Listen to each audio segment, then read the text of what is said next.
لله الحمد لله نحمده ونستعينه ونستغفره ونعوذ بالله من شرور أنفسنا ومن سيئات أعمالنا من يهده الله فلا مضل له ومن يضلل فلا هادي له ونشهد أن لا إله إلا الله وحده لا شريك له ونشهد أن سيدنا ومولانا محمدا عبده ورسوله أما بعد فأعوذ بالله من الشيطان الرجيم بسم الله الرحمن الرحيم إن الذين قالوا ربنا الله ثم استقاموا تتنزل عليهم الملائكة ألا تخافوا ولا تحزنوا وأبشروا بالجنة التي كنتم توعدون نحن أولياؤكم في الحياة الدنيا وفي الآخرة ولكم فيها ما تشتهي أنفسكم ولكم فيها ما تدعون نزلا من غفور رحيم. وقال الله سبحانه وتعالى رجال لا تلهيهم تجارة ولا بيع عن ذكر الله وإقام الصلاة وإيتاء الزكاة صدق الله العظيم وصدق رسوله النبي الكريم ونحن على ذلك لمن الشاهدين والشاكرين والحمد لله رب العالمين. اللهم صل على سيدنا ومولانا محمد وعلى آل سيدنا ومولانا محمد وبارك وسلم. انتہائی قابل احترام سامعین گرامی، سابقہ 2 جمعوں سے ہمارا موضوع سخن چل رہا ہے ذکر اللہ تعالی کی فضیلت. تو پہلی مجلس میں ہم نے اللہ کے ذکر، اللہ کے یاد کی فضیلت اس کو بیان کیا، اور دوسری مجلس میں اہل اللہ، اہل الذکر، ان کا ہم نے تذکرہ کیا اور ان کے کچھ فضائل ذکر کیے. آج کی اس مجلس میں ہم ذکر کریں گے مجالس ذکر کی اہمیت، کہ جہاں ذکر کے حلقے لگتے ہیں، کچھ لوگ اکٹھے ہو کر اللہ کو یاد کرتے ہیں، تو ان کی کیا فضیلت قرآن و حدیث کے اندر موجود ہے. سب سے پہلے تو آیت مبارکہ ان الذین قالوا ربنا اللہ، یقیناً جن لوگوں نے کہا کہ ہمارے رب اللہ ہیں، ایمان لائے، ثم استقاموا، پھر اس کے اوپر جم گئے، ڈٹ گئے، ثابت قدم رہے، عمل سے بھی، اعتقاد کے اعتبار سے بھی، اور زبان پر اللہ کو یاد کرنے اور اس کے ذکر کرنے کے اعتبار سے. تتنزل علیہم الملائکہ، ان کے اوپر اللہ کی رحمت فرشتوں کی شکل میں نازل ہوتی. فرشتے اللہ تعالیٰ کی رحمت ہیں. اللہ تخافوا، جو 2 موقعوں پر نازل ہوں گے، مطلب ایک انسان جب دنیا سے رخصت ہوگا اس وقت بھی اللہ کے فرشتے اس کے لیے خوشخبریاں لے کر آئیں گے، اور جب قبر میں ہوگا اس وقت بھی فرشتے اس کے پاس آئیں گے، اور میدان محشر میں اور جنت کے اندر بھی یدخلون علیہم من کل باب سلام علیکم بما صبرتم فنعم عقبی الدار. جنت میں جب یہ مومن بندہ پہنچ جائے گا تو اس کو سلام کرنے کے لیے، اس کو مبارکباد دینے کے لیے فرشتے جنت میں بھی آئیں گے. تو تتنزل علیہم الملائکہ، فرشتے اترتے ہیں، اور دنیا کے سے جب جانے کا وقت ہوتا ہے تو وہ کہتے ہیں اللہ تخافوا، تمہیں آگے آنے والے حالات سے خوف زدہ ہونے کی ضرورت نہیں ہے. ولا تحزنوا، اور دنیا چھوٹ رہی ہے، اپنے وہ تم سے جدا ہو رہی ہیں، اس کے اوپر تمہیں غمگین ہونے کی بھی ضرورت نہیں۔ وَأَبْشِرُوا بِالْجَنَّةِ، اور جنت کی خوشخبری حاصل کرو، کنتم توعدون، جس جنت کا آپ لوگوں سے وعدہ کیا گیا۔ نحن اولیاءکم فی الحیات الدنیا وفی الآخرہ، ہم دنیا میں بھی تمہارے ساتھی تھے۔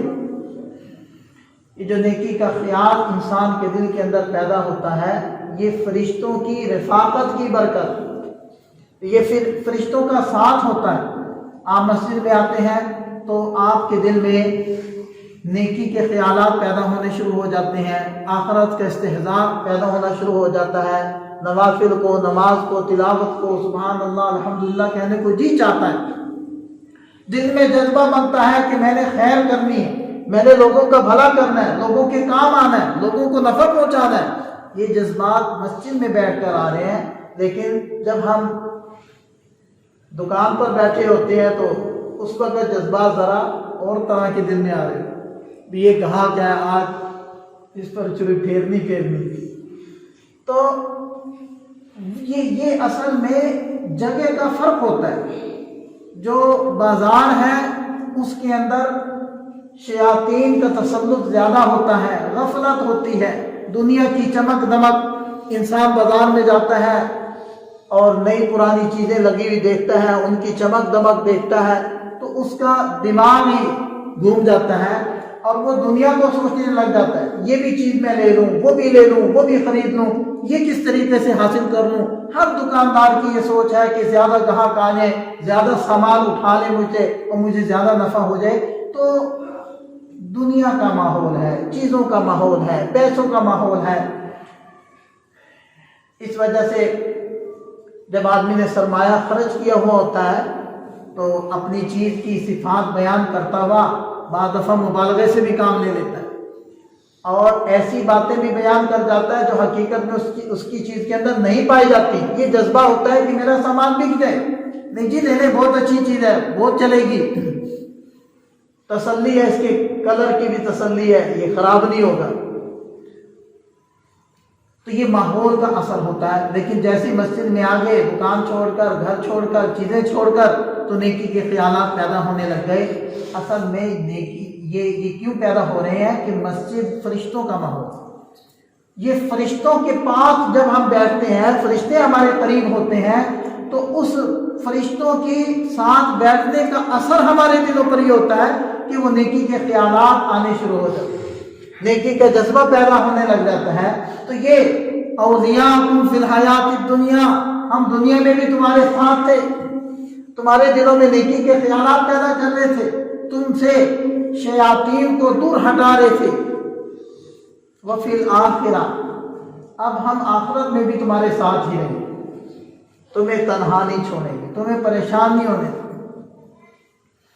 وَلَكُمْ فِيهَا مَا تَشْتَهِي أَنفُسُكُمْ، اور یہاں تم اب اپنے رب کے مہمان خانے میں آ گئے ہو، جو تمہارا جی چاہے گا تمہیں ملے۔ وَلَكُمْ فِيهَا مَا تَدَّعُونَ، جو منگواؤ گے، جو مطالبہ کرو گے، فرشتے ہاتھ باندھے کھڑے ہیں۔ اور اللہ تعالیٰ اپنی صفات دے گا بندوں کو نا جنت میں، اپنے مہمان خانے میں، تو تم چاہو جو چاہو گے تمہارے سامنے آ جائے۔ یہ اللہ تعالیٰ کی صفت ہے نا۔ انسان کو تو یہاں اسباب کے ساتھ باندھا ہے، لیکن وہاں اللہ تعالیٰ انسانوں کے اوپر اپنا اثر ایسا ڈالے گا کہ بندے جنت میں جو چاہیں گے بغیر اسباب کے وہ چیز موجود ہوگی۔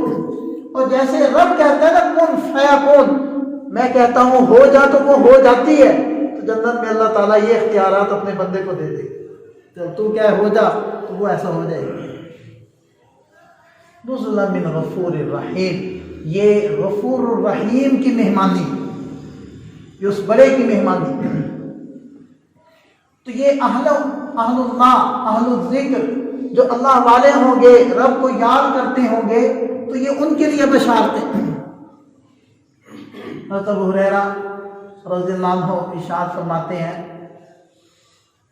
کہ اللہ تعالیٰ نے کچھ فرشتے ایسے مقرر کیے ہوئے ہیں جن کی ڈیوٹی ہے کہ وہ زمین پر گھومے پھریں، اور اہل ذکر کو تلاش کریں، کون کون بندہ کہاں کہاں اللہ کا ذکر کر، جیسے کہ سورہ قدر کے اندر بھی آتا ہے نا، تنزل الملائکۃ والروح فیہا باذن ربہم من کل امر سلام، کہ رب کے حکم سے روح امین جبریل علیہ السلام اور دیگر فرشتے ان کے ساتھ اترتے ہیں زمین پر، اور وہ کس کے پاس جاتے ہیں؟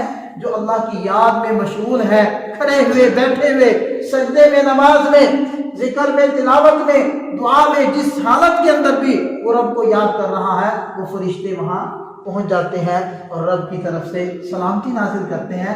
تو اسی طرح حضرت ابو ہریرہ رضی اللہ عنہ کی یہ روایت ہے کہ باقاعدہ ٹیمیں اللہ تعالیٰ نے تشکیل دے رکھی ہے فرشتوں کی، وہ گھوم رہے ہیں، گلیوں میں چکر لگا رہے ہیں، مساجد میں چکر لگا رہے ہیں، گھروں کے اندر ڈھونڈ رہے ہیں، دیکھ رہے ہیں کہ کہاں اللہ کا ذکر ہو رہا ہے۔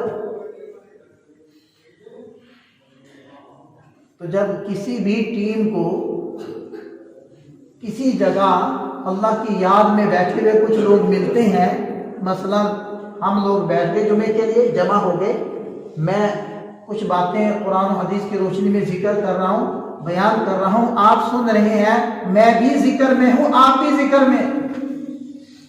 بعض لوگ سمجھتے ہیں کہ جی نہیں، سبحان اللہ زبان سے کہنا ہی ذکر ہے، بعض اوقات سننا ذکر ہوتا ہے۔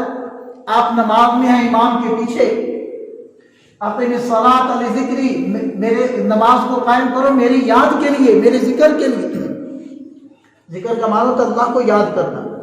تو جب مقتدی پیچھے کھڑے ہیں، وہ تو خاموش کھڑے ہیں، تو آپ کیا کہیں گے کہ صرف امام ذکر کر رہے ہیں، مقتدی نہیں کر رہے؟ نماز تو سبھی پڑھ رہے ہیں، مقتدی بھی پڑھ رہے ہیں، سب ہی ذکر میں ہیں۔ اس وقت مقتدیوں کا ذکر خاموش رہنا ہے، مقتدیوں کا ذکر اقتداء کرنا ہے، اور امام کا ذکر پڑھنا ہے۔ بالکل اسی طرح جب آپ کسی مجلس میں، کسی علم حاصل کرنے والی مجلس میں بیٹھے ہوتے ہیں، تو خطیب کا، مقرر کا اور مبین کا کام ہوتا ہے بولنا، اور سامعین کا کام ہوتا ہے سننا۔ تو مبین کا ذکر ہے بولنا، اور سامعین کا ذکر ہے سننا۔ آپ بھی ذکر میں ہیں، میں بھی ذکر میں۔ اب کیا ہوتا ہے، وہ فرشتوں کی ٹیمیں گھوم رہی ہیں، وہ چلتی چلتی جب پہنچتی ہے ایک محفل پہ، جیسے ہماری لگی ہوئی ہے، تو وہ فرشتے ایک دوسرے کو آواز دیتے ہیں، ہلمو الی حاجتکم، ادھر آؤ، تمہارا مقصود تو یہ ہے۔ ایک ٹیم آ گئی دروازے پر، جب انہوں نے دیکھا کہ یہاں بیان ہو رہا ہے اور لوگ بیٹھے ہیں باوض مسجد کے اندر، اب وہ دائیں بائیں اعلان کریں گے، بھئی ادھر آؤ، ادھر آؤ، ہلمو۔ اب اس گلی سے بھی فرشتے آ رہے ہیں، ادھر سے بھی آ رہے ہیں، ادھر سے بھی آ رہے ہیں۔ یہ تو میرا تخیل ہے نا، حقیقت تو اللہ ہی جانتے ہیں۔ اوپر سے بھی آ رہے ہیں۔ آپ علیہ السلام نے فرمایا پھر یہ سارے فرشتے جمع ہو جاتے ہیں اور اس مجلس کو گھیر لیتے ہیں، مجلس کو گھیر لیتے ہیں اور ایک دوسرے کے اوپر کھڑا ہونا شروع کر دیتے ہیں اور مجلس کو ڈھانپ لیتے ہیں۔ یہ فرشتوں کا، میں نے پہلے عرض کیا تھا کہ فرشتوں کا اکٹھا ہونا یہ رب کی رحمت کا نزول ہے، رب کی رحمت کی ایک شکل۔ اب جب یہ ایک دوسرے کے اوپر کھڑے ہوتے جاتے ہیں یہاں تک ان کا تانتا آسمان تک پہنچ جاتا ہے، اور پھر جب یہ مجلس برخاست ہوتی ہے تو اللہ تعالیٰ پوچھتے ہیں ان فرشتوں کو، حالانکہ وہ سب کچھ جانتا ہے، اس سے کوئی ڈھکا چھپا نہیں، یہ کیوں پوچھتا ہے؟ یہ اپنے بندوں کو پروٹوکول اللہ تعالیٰ دیتے ہیں، یہ اپنے بندوں کی عزت کرتے ہیں۔ کیسے کہ جب اللہ تعالیٰ نے فرمایا تھا فرشتوں کو کہ میں ایک مخلوق پیدا کرنا چاہتا ہوں، تو فرشتوں نے عرض کیا کہ اے اللہ، نحن نسبح بحمدک ونقدس لک، تیری تسبیح ہم بیان کر رہے ہیں، تیری خوبیاں ہم پڑھ رہے ہیں، ہم کیا کم ہیں؟ ہم موجود ہیں نا۔ کہیں ایسا نہ ہو کہ جنات کی طرح یہ بھی یسفک الدماء، یہ بھی خون بہانے لگے، آپس میں لڑنے لگے۔ تو جب یہ فرشتے زمین سے آتے ہیں رب کے دربار میں، اللہ ان سے کہلواتا ہے مجھے بتاؤ کہاں سے آئے ہو؟ اللہ کچھ تیرے بندے جمع تھے، کیا کر رہے تھے؟ عالم الغیب والشہادہ، فرشتوں سے کہلوا رہا ہے بتاؤ کیا کر رہے تھے؟ فرشتے کہتے ہیں اے اللہ یسبحونک یحمدونک، اے اللہ تیری تسبیح بیان کر رہے تھے، تیری بزرگی، یکبرونک، تیری بزرگی بیان کر رہے تھے، تیری خوبیاں پڑھ رہے تھے، تجھے اچھے اچھے ناموں سے یاد کر رہے تھے، تیرا تذکرہ کر رہے تھے۔ تو اللہ تعالیٰ فرماتے ہیں کیا انہوں نے مجھے دیکھا ہے؟ فرشتے تو اس لیے یاد کرتے ہیں، فرشتے اس لیے تسبیح اللہ کی پڑھتے ہیں کہ بہرحال وہ ان کو وہاں تک رسائی ہے جہاں تک ہمیں نہیں۔ تو اللہ تعالیٰ پوچھتے ہیں کہ کیا انہوں نے مجھے دیکھا ہے؟ اے فرشتوں بتاؤ کیوں میری تسبیح پڑھ رہے ہیں، کیوں میری جو ہے بزرگی بیان کر رہے ہیں، کیوں میری خوبیاں بیان کر رہے ہیں، مجھے دیکھا ہے؟ کہتے ہیں اللہ دیکھا تو نہیں۔ پھر اللہ بغیر دیکھے ہی وہ آپ کی خوبیاں بیان کر رہے ہیں۔ اگر فرشتوں بتاؤ اگر یہ بندے مجھے دیکھ لیں پھر اے اللہ پھر تو اس سے بھی بڑھ کر تیری عبادت کریں گے، تیری خوبیاں بیان کریں گے، تیری تسبیح پڑھیں گے۔ اچھا پھر اللہ تعالیٰ پوچھتے ہیں اچھا مجھے یہ بتاؤ مانگ کیا رہے تھے، مطالبہ کیا تھا؟ اے اللہ آپ سے جنت مانگ رہے تھے۔ اب اللہ تعالیٰ پھر پوچھتے ہیں اچھا بتاؤ جنت دیکھی انہوں نے؟ اے اللہ دیکھی تو نہیں، یہ فرشتوں سے کہلوا رہے ہیں دیکھی ہے، پھر کیوں مانگ رہے ہیں؟ جنت تو دیکھی نہیں تو کس بنا پر مانگ رہے ہیں؟ اپنے پیارے نبی پاک صلی اللہ علیہ وسلم کے فرامین اور ان کی اخبار کے اوپر ان کو اس طرح یقین ہے کہ جیسے دن کے موجود ہونے کا یقین ہوتا ہے۔ تو انہوں نے جنت دیکھی؟ اے اللہ نہیں دیکھی، بن دیکھے مان رہے ہیں، یہ ہے ایمان بالغیب۔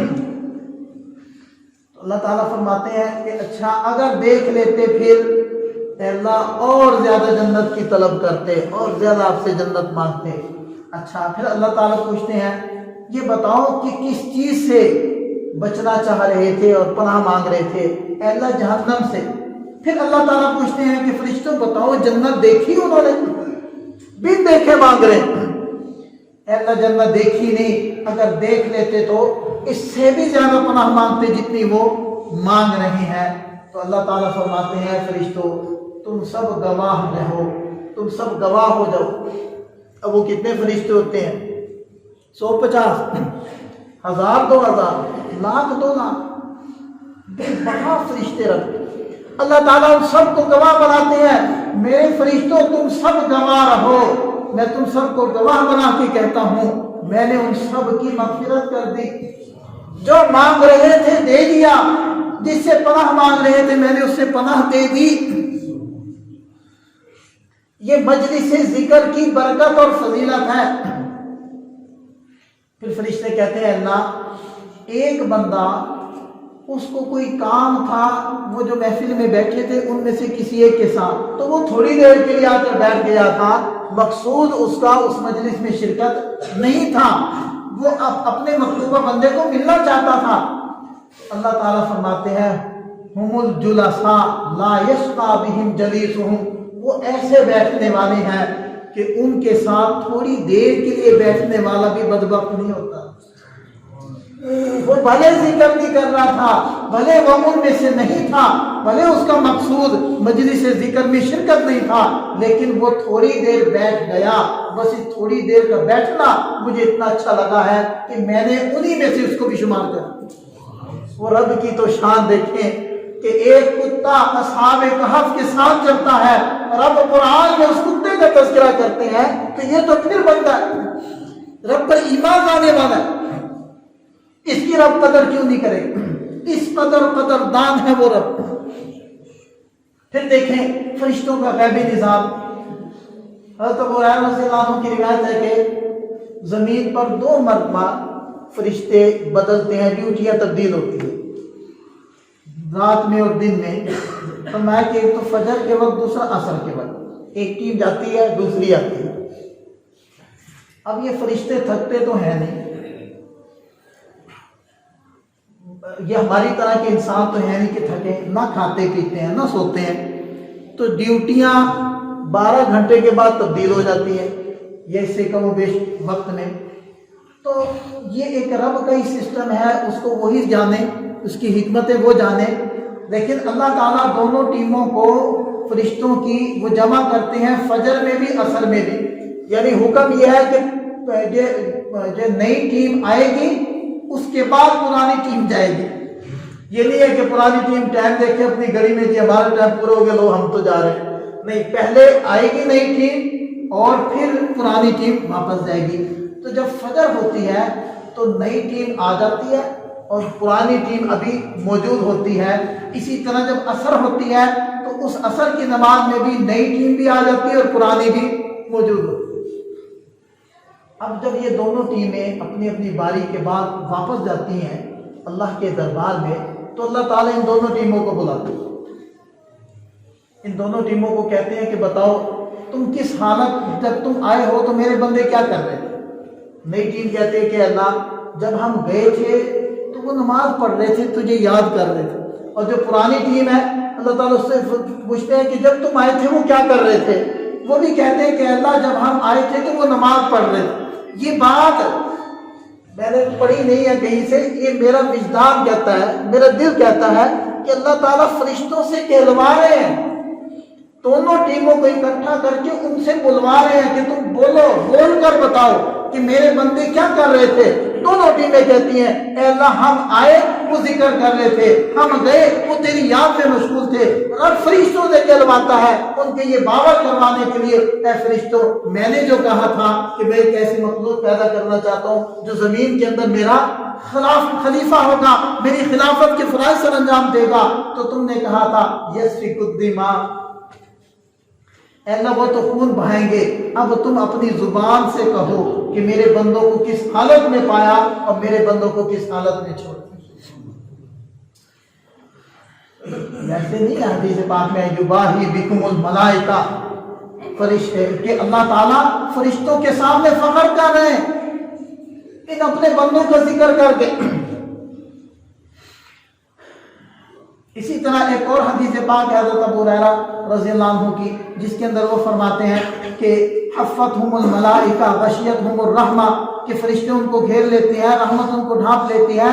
وذکر اللہ فی من عندہ، اور اللہ تعالیٰ اپنی جو اس کے دربار کے اندر فرشتے موجود ہیں ان کے اندر اپنے ان بندوں کا ذکر کرتا ہے جو زمین کے اوپر بیٹھ کر اپنے رب کو یاد کرتے ہیں۔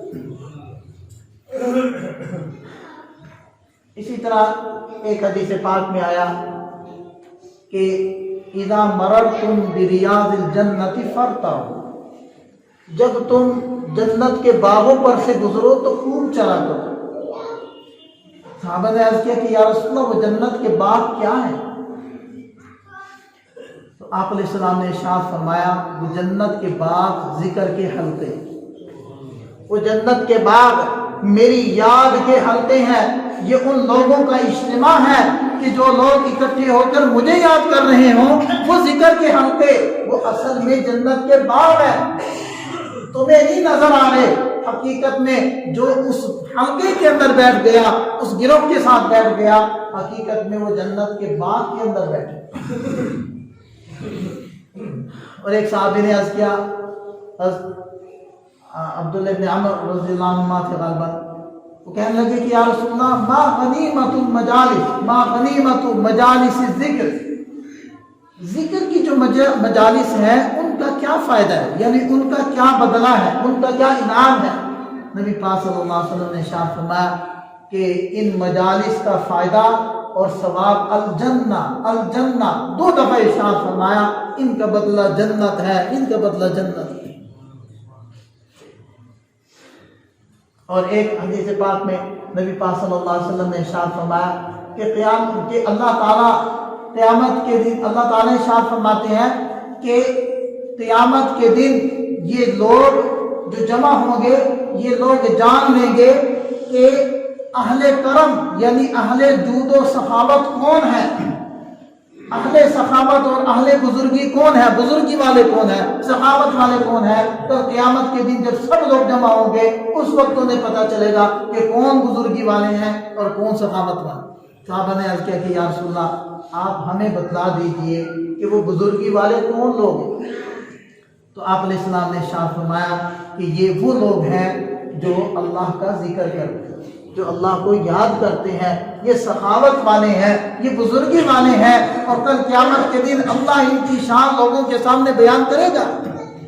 ان کا جو پروٹوکول اس میدان محشر کے اندر ہوگا اس سے لوگوں کو پتہ چلے گا کہ یہ بزرگ لوگ ہیں، یہ اللہ تعالیٰ کے مقرب ہیں۔ اور ایک حدیث پاک میں آیا کہ اللہ تعالیٰ قیامت کے دن کچھ ایسے لوگوں کو اٹھائے گا اس شکل میں کہ ان کے چہرے نور سے چمک رہے ہوں، وہ نور کے ممبروں پر بیٹھے ہوئے ہوں، لوگ ان کے اوپر رش کر رہے ہوں گے، اور بعض لوگ سمجھ رہے ہوں گے کہ شاید یہ انبیاء ہیں۔ آپ علیہ السلام نے فرمایا وہ انبیاء نہیں ہوں گے، وہ انبیاء نہیں ہوں گے، یہ وہ طبقہ ہوگا جو مختلف اقوام سے، مختلف علاقوں سے آ کر ایک جگہ جمع ہو جائیں گے اور اپنے رب کو یاد کریں گے۔ ان لوگوں کو اللہ کل قیامت کے دن چمکتے چہروں کے ساتھ اٹھائیں گے۔ تو آپ بھی تو مختلف طبقے، آپ بھی تو مختلف جگہوں سے آ کر یہاں اکٹھے ہو گئے ہیں اور اپنے رب کی بات سن رہے ہیں، تو یہ فضیلت آپ کے اوپر بھی صادق آتی ہے۔ رب کے لیے محبت کرنا، اللہ کے لیے اجتماع کرنا اور ملنا، یہ اللہ کو بہت ہی پسند ہے۔ اس کے اندر یہ بھی داخل ہے، رب کی محبت بھی یہاں سب آئے بیٹھے ہیں اور ایک دوسرے کی محبت دلوں کے اندر لے کر بیٹھے ہیں۔ کیوں؟ اس لیے کہ یہ بھی مومن بندہ ہے، یہ بھی میرے رب کا مطیع بندہ ہے، لہذا میں نے اس سے بھی محبت کر۔ اور حضرت حسن بصری رحمۃ اللہ علیہ سے کسی نے کہا کہ حضرت دل بڑا سخت ہے، دل کے اندر نرمی نہیں ہے، آپ کوئی اس کا علاج فرمائے۔ تو فرمانے لگے کہ ذکر والوں کے پاس بیٹھا کرو، تمہارا بھی دل نرم ہو جائے۔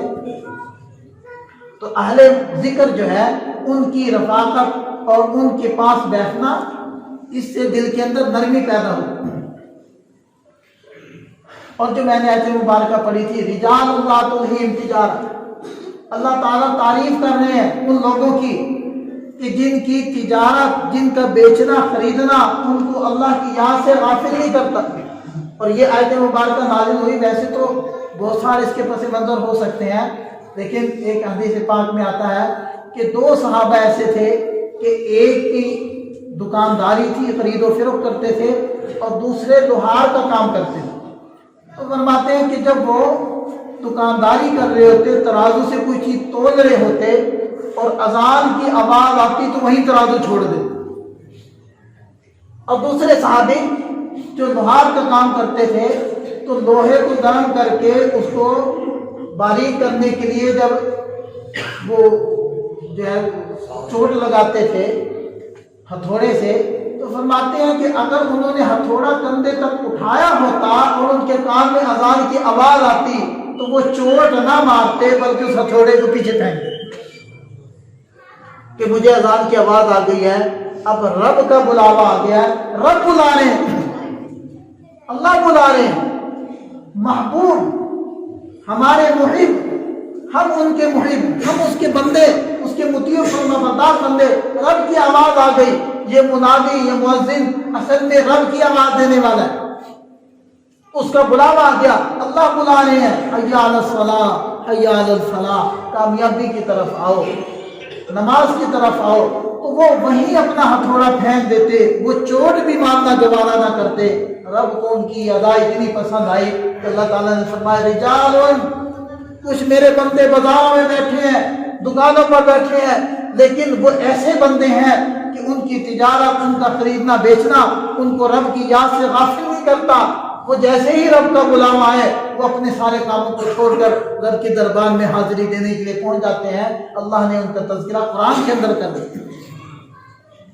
تو دیکھیں، تجارت کرنا بری بات نہیں ہے، لیکن نماز کے وقت میں بھی نماز کو چھوڑ کر تجارت ہی کرتے رہنا یہ بری بات ہے۔